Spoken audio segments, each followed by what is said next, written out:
quand on se replonge dans l'histoire un petit peu plus lointaine, on peut trouver des similitudes avec l'épisode actuel. Et si j'y passe quelques minutes, c'est simplement pour vous dire comment, à l'époque, on y a répondu à cette problématique.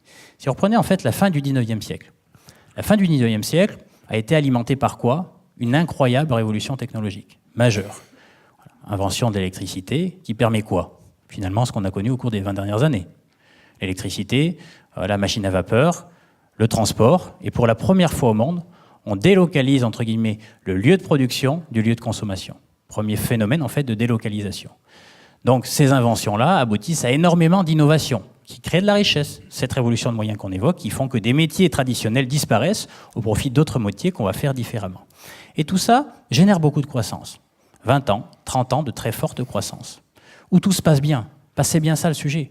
Lorsque la taille du gâteau à se partager augmente, même si la répartition de la valeur ajoutée est très, ou en gros la répartition des revenus est très inégalitaire, c'est pas grave. Parce que ça augmente suffisamment pour que même celui qui est le moins bien traité touche quand même quelque chose. Et c'est ce qu'on appelle acheter la paix sociale, et c'est pour ça qu'on réclame de la croissance. Parce que c'est concomitant, en gros, où, globalement, il n'y a pas de trouble, il n'y a pas de friction. Et à l'époque, il s'est produit à peu près la même chose qu'aujourd'hui. Les taux de croissance ont commencé à diminuer naturellement, parce que finalement, toute cette innovation technologique a apporté ce qu'elle avait à apporter. Et là, vous savez comment on y a répondu? Comment déjà ont répondu les entreprises en tant que telles? Lorsque la taille du gâteau à se partager n'augmente plus, elles ont fait quoi? Elles se sont rachetées. Elles se sont rachetées les unes les autres jusqu'à n'être que plus que quelques-unes, finalement. Et c'est ce qu'on appelait des trusts. Des grands trusts, donc des grandes entreprises qui faisaient tout, donc, et qui, pour continuer leur expansion individuelle, n'avaient d'autre choix d'aller racheter leurs concurrents. Et donc on a abouti à des entreprises qui étaient très puissantes, notamment d'un point de vue politique, et qui commençaient à devenir des concurrents de l'État, premièrement. Deuxièmement, le taux de croissance disparaît ou diminue. Autant avant, lorsqu'il augmentait fortement, les populations acceptaient finalement des inégalités salariales qui étaient fortes, voilà, elles étaient fortes, mais à partir du moment où la taille du gâteau à se partager n'augmente plus, eh bien, ceux qui gagnent beaucoup, c'est au détriment de ceux qui ne gagnent rien. Et il se passe quoi naturellement? Des troubles sociaux, avec émergence du syndicalisme, notamment, fin du 19e siècle, terrorisme, à l'époque, d'origine anarchiste, mais grosse vague de terrorisme au 19e siècle, et surtout quoi? Et c'est ça qui est très intéressant.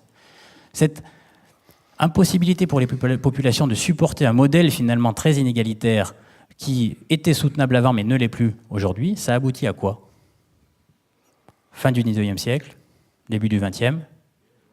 Eh bien non, pas à la guerre. En général, tout le monde répond à la guerre. Mais non. La réalité, c'est que la réponse... Alors, on va prendre les États-Unis, qui sont un modèle, pour le coup, assez intéressant à regarder de près. C'est une élection. C'est la politique qui y a répondu. Parce que ça peut être une des réponses. Si les populations ne sont pas contentes, a priori, dans une démocratie, normalement, les gens qui les représentent ou ceux qui vont porter les discours qui leur conviennent vont finir par être élus. Eh bien, c'est la réponse qui ont porté les Américains en 1900. Je parle des États-Unis, pourtant. Je chancre du libéralisme, ce qui n'était pas le cas à l'époque. Élection de Theodore Roosevelt, qui correspondrait à peu près à Jean-Luc Mélenchon en France, pour vous dire en fait le choc, où son seul programme était très simple.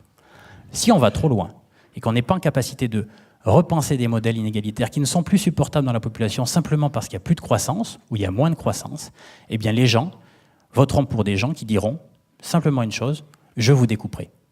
Et en fait, s'ouvre au début du XXe, pendant une dizaine d'années, une période durant laquelle le politique, entre guillemets, a tenté de reprendre la main sur l'économique et a fini par y arriver avec la loi antitrust, je crois, de mémoire qui doit être de 1911. Puis après, derrière, la guerre s'est rajoutée à cela pour d'autres raisons. Enfin, pour des raisons qui ne sont pas complètement éloignées, mais qui ne sont pas connexes. Mais il faut bien comprendre ce mécanisme-là. Ce mécanisme qu'on vit actuellement, ce vaste phénomène de consolidation qui est naturel. Une boîte, naturellement, vous voulez grandir. Et donc, si elle veut continuer à grandir, mais malheureusement que la taille du gâteau à se partager n'augmente plus, eh bien, c'est au détriment des autres. Et ça, concrètement, ça génère des troubles sociaux.